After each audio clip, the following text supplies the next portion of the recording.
آپ رسول اللہ کے حسن کو بیان کر رہے ہیں. کون اتنا غور سے کون دیکھتا ہے؟ ہم نماز کے اندر ہو تھوڑی بھی اگر توجہ اگر رہی ہماری تو ہم سامنے سے گزرنے والے کو نہیں پہچانتے. لیکن کیا ان کا جو ہے شوق تھا, کیا حضور سے محبت ہے, کیا حضور سے عشق ہے کہ چہرے کو بیان کر رہے ہیں. نہیں سمجھنا ایسا. ہم آپ کو بتائیں گے کہ جو ہے عام آدمی کا چہرہ تو ہو سکتا ہے لاغر ہو جائے, لیکن مصطفیٰ کے اندر یہ عیب والی بات نہیں ہے. آپ نکال ہی نہیں سکتے ہیں کس اعتبار سے. اچھا, انسان کے اندر بشر ہونے کے اعتبار سے یہ روایتیں آپ بارہا سن چکے ہیں. بشر ہونے کے اعتبار سے بھئی جو چیزیں ایک انسان کو دوسرے انسان سے دور کر دے ہوتی نا, پسینہ ہوتا, تھوک ہوتا, بدبو ہوتی انسان کے اندر ہوتی نا, کوئی مسئلہ نہیں ہے, بشری تقاضا ہوتا ہے. لیکن آپ خود مان جائیے کہ جو ہے اگر رسول اللہ کے پاس معاذ اللہ اگر یہ چیزیں ہوتی, بدبختوں کو جو ہے موقع مل جاتا حضور کی کمی نکالنے کا. حضور پاک صلی اللہ علیہ وسلم بھی کسی کو دور کرے ایسا کوئی پہلو نکالنے کا موقع مل جاتا. اللہ سبحانہ و تعالیٰ نے عظمتوں کا ایسا پاس و لحاظ رکھا کہ جو چیزیں انسان کے اندر کمیوں والی ہوتی ہے اس میں ہی اللہ نے کمال رکھ دیا, کمال رکھ دیا. حضور پاک صلی اللہ علیہ وسلم وضو کر رہے ہیں, مجال ہے کسی صحابی کی پانی کے ایک خطرے کو زمین پر گرنے نہیں دیتی. حضور پاک صلی اللہ علیہ وسلم تھوک رہے ہیں, صحابی رسول کی کوشش ہے وہ تھوک کو زمین پر گرنے نہیں دیتے.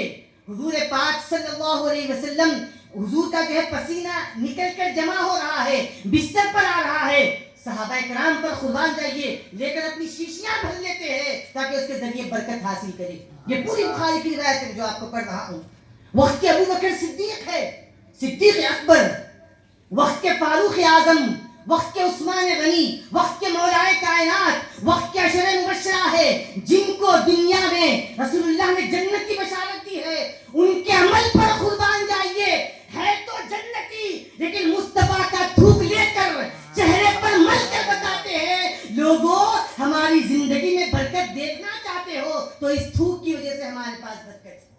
دیکھو ہم اسی لیے چہرے پر مل رہے ہیں, ہم اسی لیے جو ہے جسموں پر مل رہے ہیں. اچھا, جس کو ملنے کا موقع نہیں ملتا وہ اس صحابی کے ہاتھ کو پکڑ لیتے جن کے ہاتھ کو تھوک لگا ہو, اس کو مس کر کے اپنے جسموں پر لگا لیتے.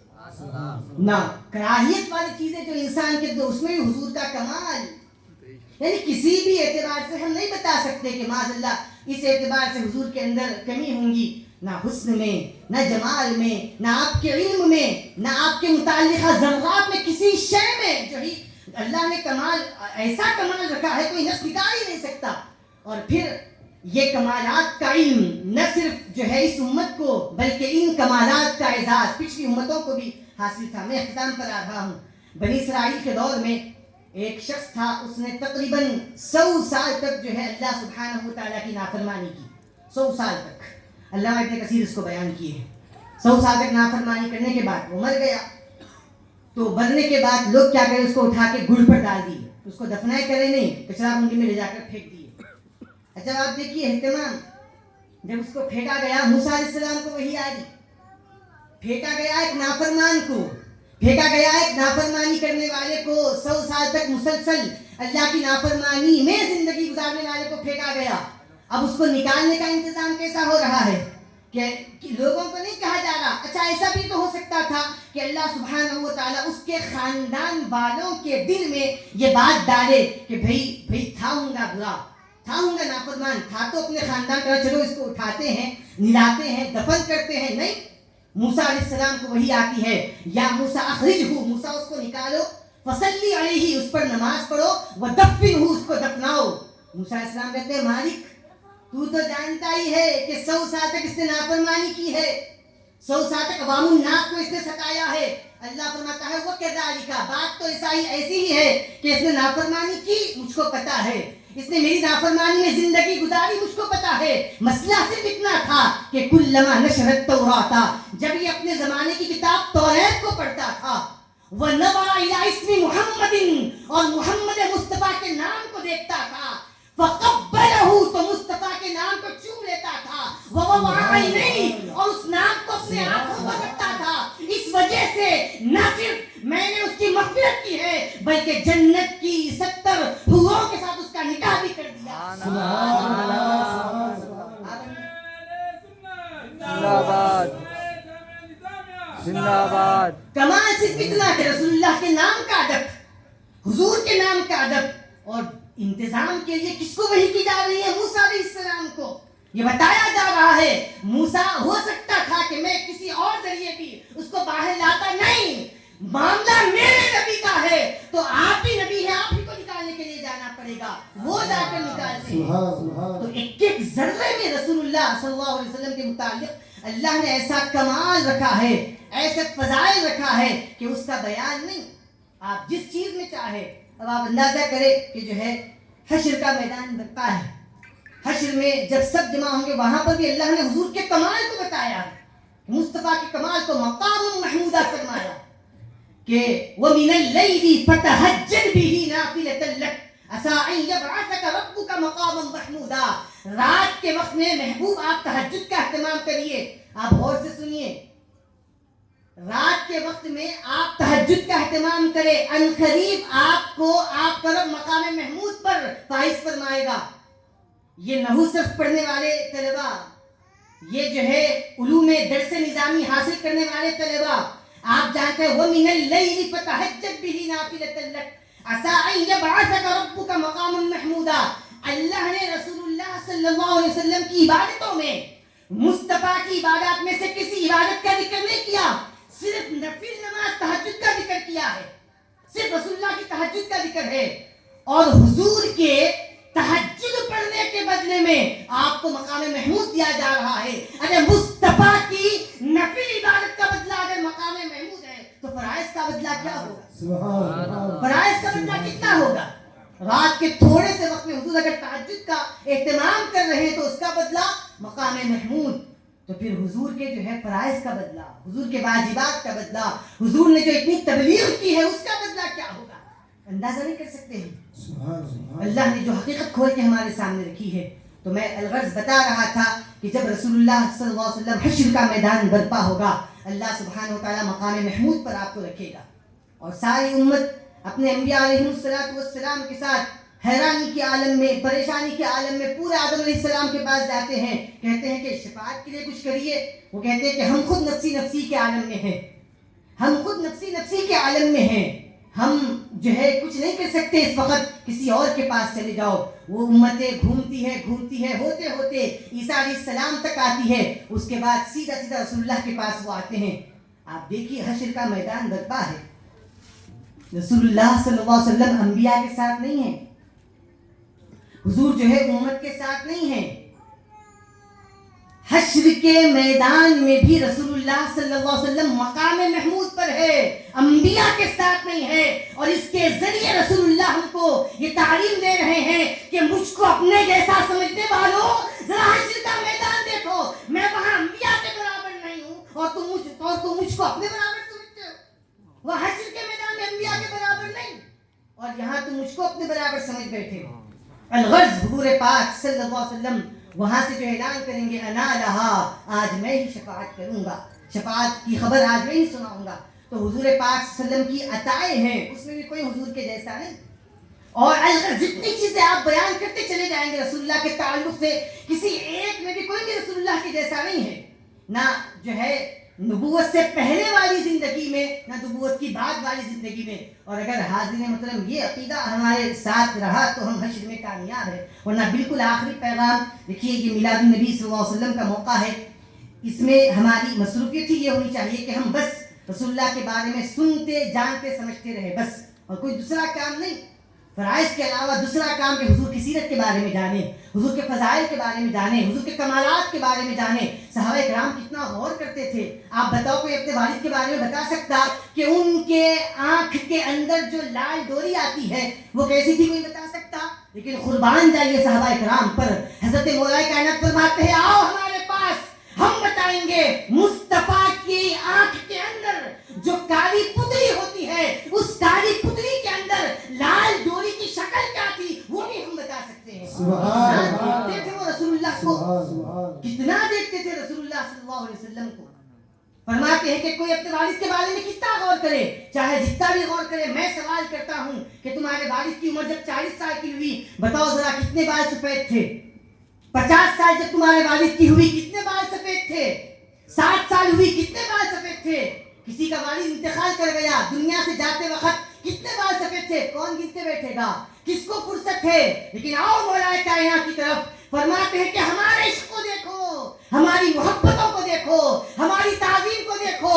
جتنا ہم اپنے ماں باپ کو غور نہیں کرتے تھے, مصطفیٰ کو غور کرتے تھے. میں نے دیکھا ہے حضور پاک صلی اللہ علیہ وسلم کو اتنا غور سے دیکھا ہے کہ آپ کی آخری زندگی تک صرف 21 یا 22 بال سفید تھے, بس گن کر بتا رہے ہیں. کیسی محبت ہے.